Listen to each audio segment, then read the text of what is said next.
I'd been able to see a countdown to death above people's heads since I was a child. The first time I saw it was when it appeared above my grandfather's head. I told my parents about it, but they brushed it off, thinking it was just part of a child's imagination. When I saw my grandfather again the next day, he lay on the bed with a white cloth over his face. People were crying, but I didn't understand what was going on.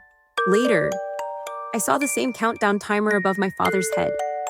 When I told him about it, his smile froze for a second before he regained his composure.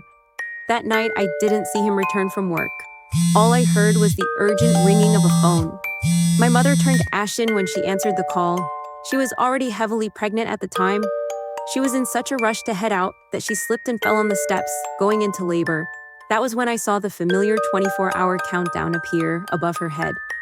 That day, she passed away due to major blood loss after giving birth to my sister, Phoebe. I stood outside the operating theater, feeling lost.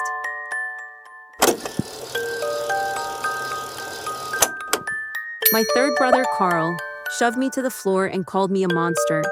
He said I'd cursed them, that I was the reason for my parents' deaths. I scraped my palm on the floor and blood oozed out. I wanted to cry from the pain, but forced myself to hold it in when I looked around. The people standing around me didn't dare come near. I could see the fear and hatred in their eyes.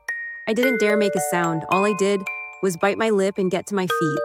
Then, I dusted my dress off and comforted myself. After that, I curled up in a corner and listened to the sobs around me.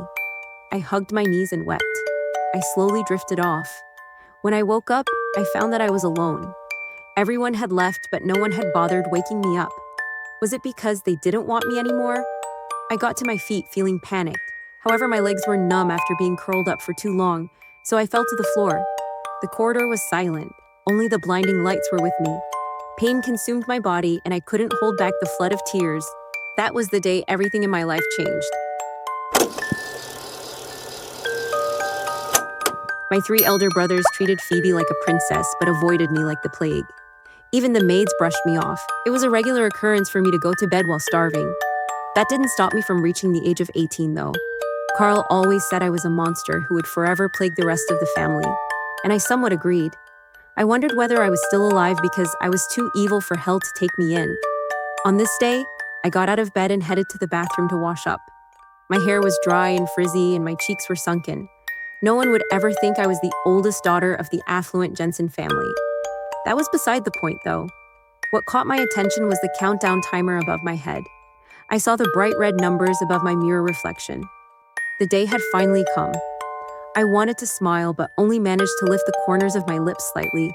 I slowly put down my glass of water and stared dazedly at my reflection. I didn't have friends and rarely came into contact with anyone. How was I going to spend my final day in this world? Find out what fate lies before Holly at Dying in 3, 2, 1. Read now only on the Good Novel app. Search the book title or the book code 493187 to get right into it.